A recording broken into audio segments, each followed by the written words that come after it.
Hi, I'm Francesca and today I'm going to show you how to make an easy, simple loaf of bread. Bread is one of those things that has a bit of a bad rep, really. It seems to have a reputation of being a bit intimidating to start with, time-consuming, a bit tricky, but I'm here to dispel that myth and show you it's actually very easy, very simple.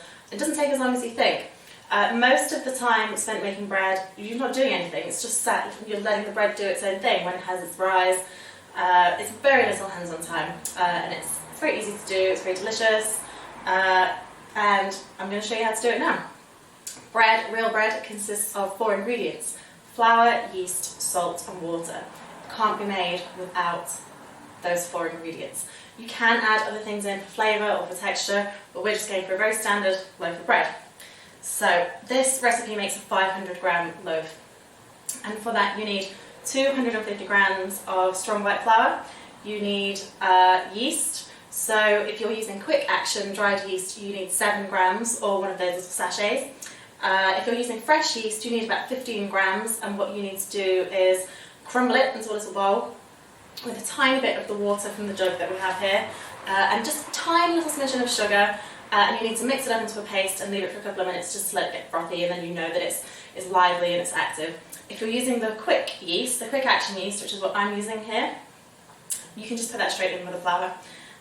Secondly, or thirdly, you need a teaspoon of salt and 175 grams of warm, hand-hot water from the tap. You might not need all of the water. If you're using the fresh yeast, this is the water to use to mix it up. Don't start adding extra water from the tap. So take a large mixing bowl, flour, in you go. I'm wearing a black t-shirt and no apron, that's going to be my folly. Certainly a regrettable decision later down the line. So flour, yeast, straight in. You don't need to mix the dried yeast with water, you just shove it in with the flour, in with the salt, and then you don't need to sift it.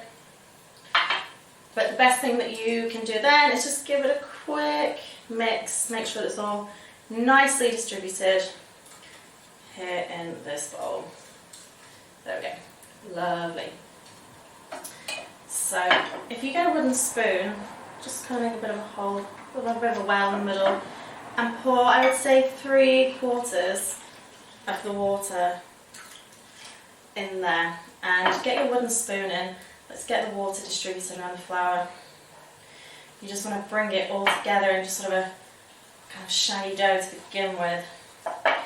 The water can take a little time to absorb into the flour. If you think you need a bit more, pour it in, but just pour it on the dry parts where you can see that there's lots of sort of dry flour. The thing to remember with bread dough is it's much easier, despite what people might think, it's actually a lot easier to work with a wetter dough than a drier dough. A drier dough will result in a drier, tougher bread. You know, they call it the wetter the better, and it's really true. That's what gives you this really lovely, soft crumb. So don't be afraid to add in the water. Don't be overly cautious. Here we are, look, once you've got it into a bit of a mass, then you can just tip it out onto the work surface. Here we go, look. Tip that all out. And my recommendation to you would be, until it all comes together in coherent dough, just try and use one hand. Keep one hand clear for, you know, if you need to grab a bit of flour, or you need to grab a towel, or a utensil. If you happen to have a dough scraper, get it out, use it, it's your best friend. If you don't, it doesn't matter, you have to work with what you have. There's no point making it more complicated than it needs to be. This is supposed to be a simple, easy loaf of bread. We're not, you know, redesigning the wheel here. If you don't have a dough scraper, just have a butter knife to hand, and then if you get bits of dough in your hand, you can scrape them off or off the work surface. So once you've got this kind of mass here, you just want to pull it together so it's a very coherent piece of dough, which we're almost there, to be honest. Okay, so once you've done that, you can, if you like, just get a little sprinkling of flour, lightly dust the work surface. Try not to put too much flour onto the work surface.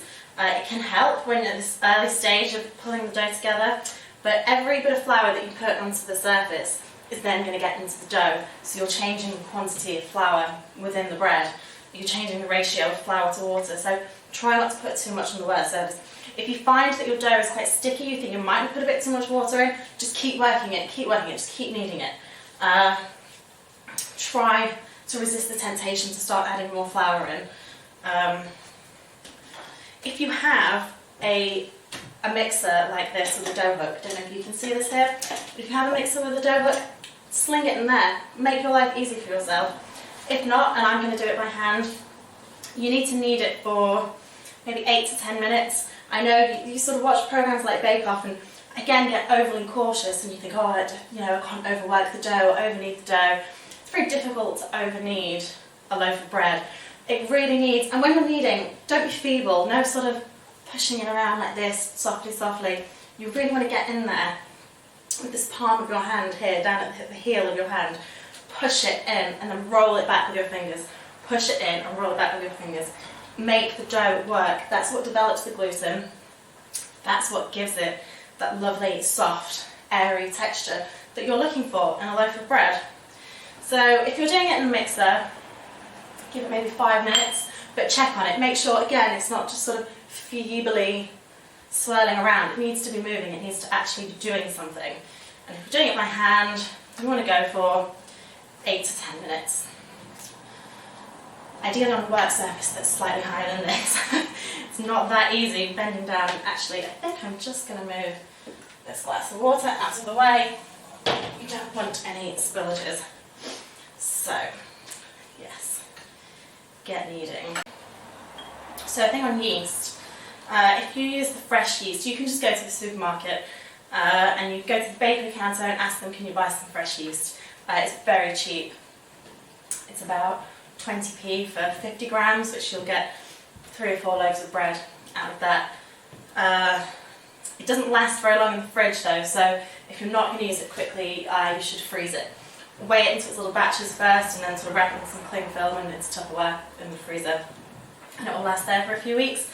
The quick action yeast, it's about £1 for a tin of quick action yeast, and that will make, I don't even know how many loaves, many loaves. So it's very good value for money also, and that will last in the cupboard for a year or more. Just check the best buffer end date. It can go stale. It has happened to me. It's quite rare, but it has happened to me.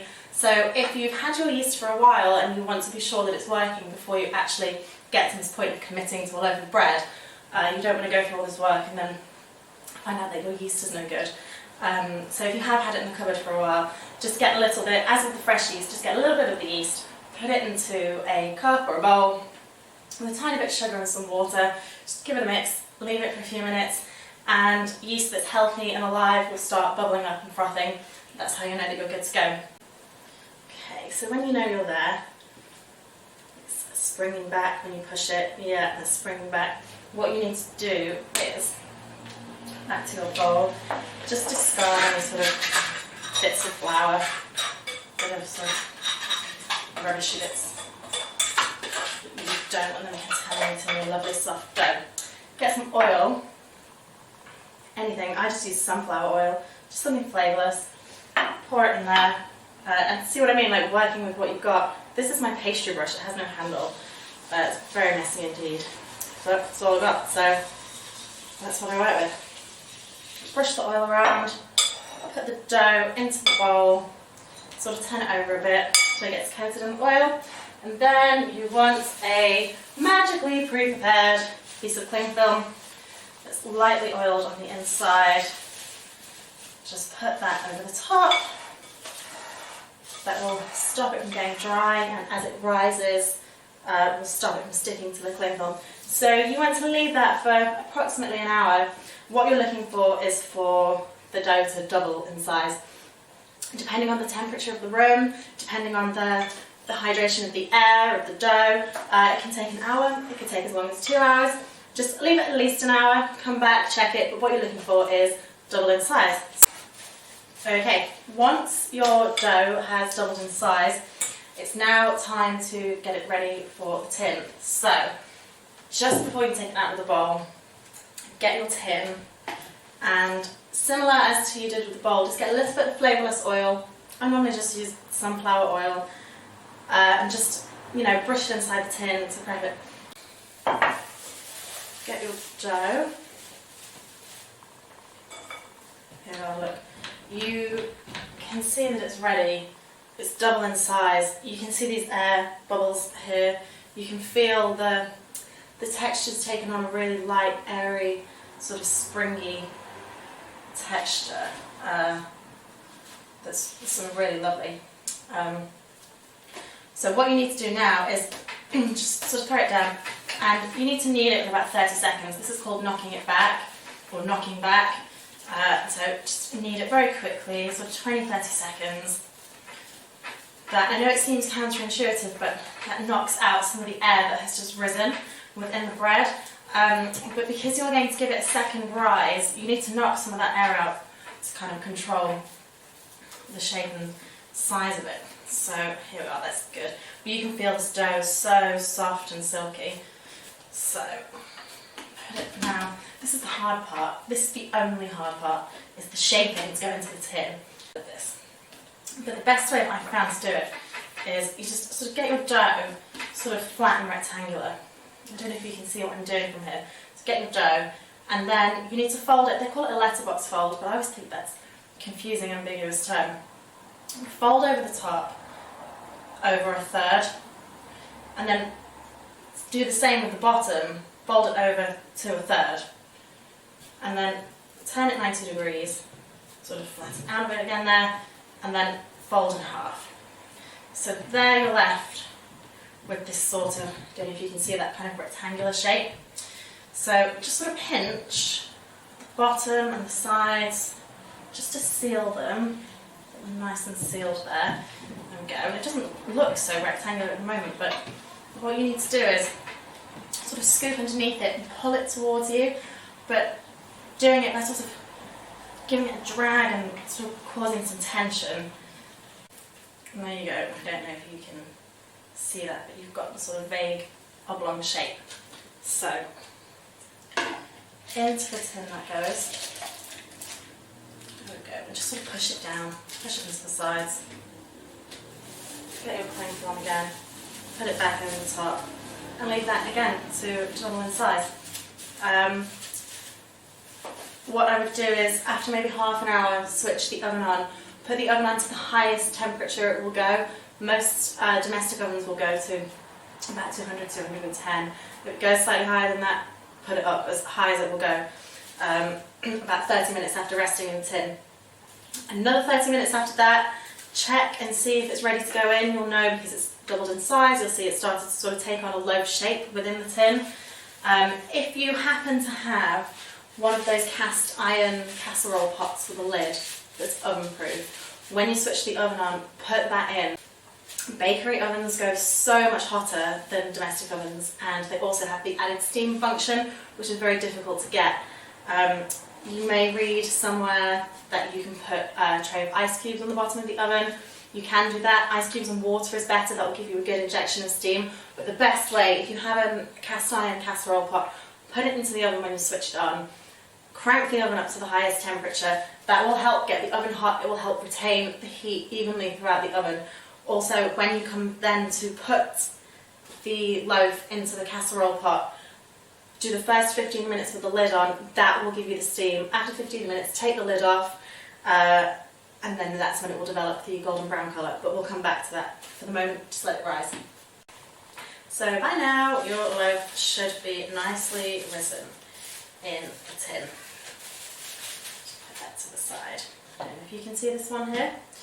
So what you need, hopefully your oven is really, really nice and hot. You put it on for about half an hour to really let it come up to a good temperature. And then the only other thing you need, well, not necessarily, I like to egg wash my loaves of bread. So here I have a beaten egg and my trusty pastry brush. This has lasted me so many years, and it still works even though it's not great, so it's going to be with me for life, I think. If you don't want to egg wash, you can sprinkle a bit of flour, you can do a milk wash, but an egg wash is what gives it that lovely sort of golden, sort of shiny kind of finish.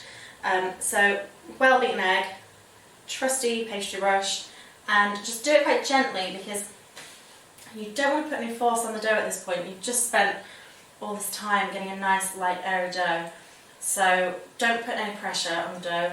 Also try as much as possible to avoid getting any of the egg wash. You don't want it to run down the side and start touching the tin, because if the egg sort of runs down and starts getting on, touching the tin and sort of forming a bit of a pool or a puddle, it will be difficult to get the loaf out of the tin. It will sort of cook and stick. So just be really gentle, don't rush this bit. Here we go. And then from here you can just put it in like that if you like. I am going to do a little sprinkle of sesame seeds because I think it looks nice. It gives a bit of added extra crunch.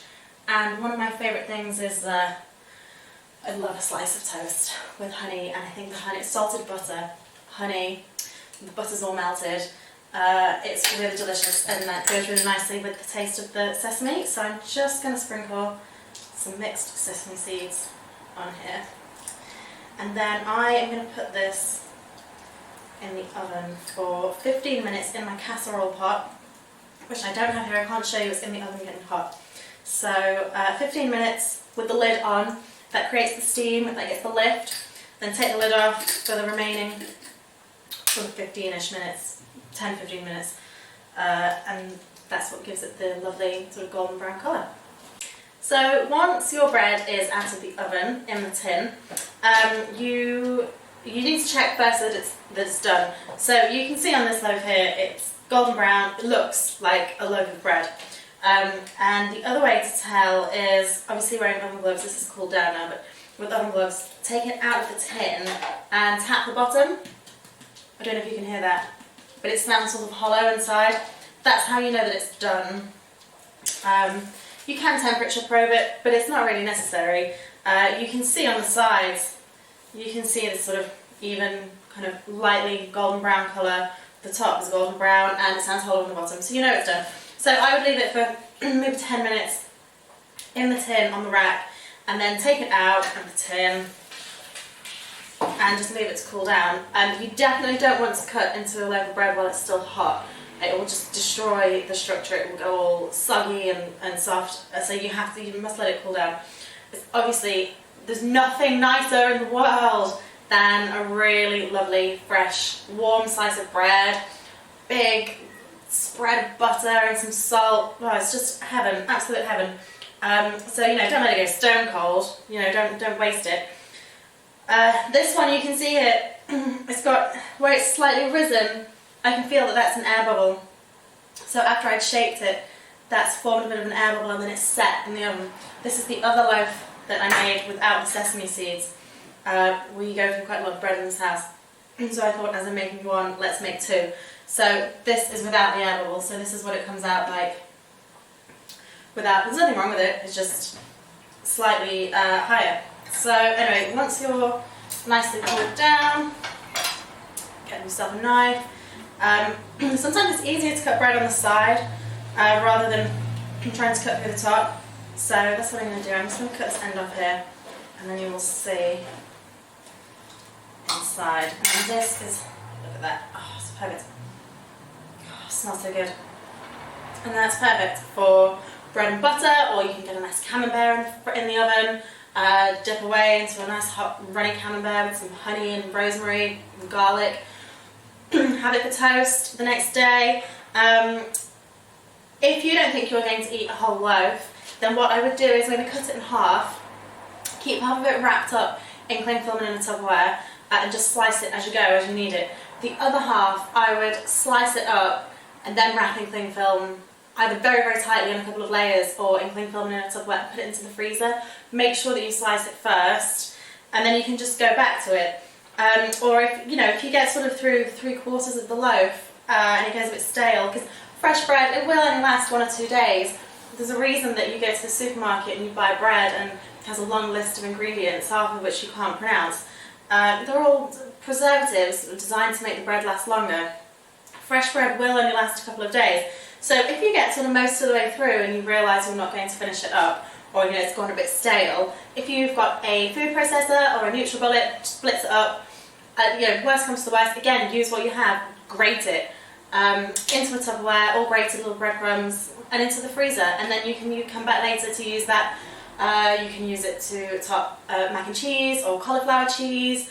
You can use it to make bread sauce if you're having roast chicken or turkey. Or the other thing is, if you find it's going a bit stale, you can chop it into sort of biggish chunks, drizzle with a little bit of oil into the oven, and make croutons for salads and soups.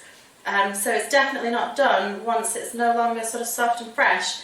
But I really hope that you found that interesting. It's the first video like this that I've done, so I've tried to cover off everything. If you have any questions, please email me at thewildflowers@gmail.com, or you can find me on Instagram and DM me if you have any questions, or if you do make this bread, I would really, really love to hear about it and hear how it went. But I promise you, it's easier than you think, and so, so, so worth the effort. So happy baking, and everybody stay safe in these crazy, crazy times that we're in, and see you soon. Bye!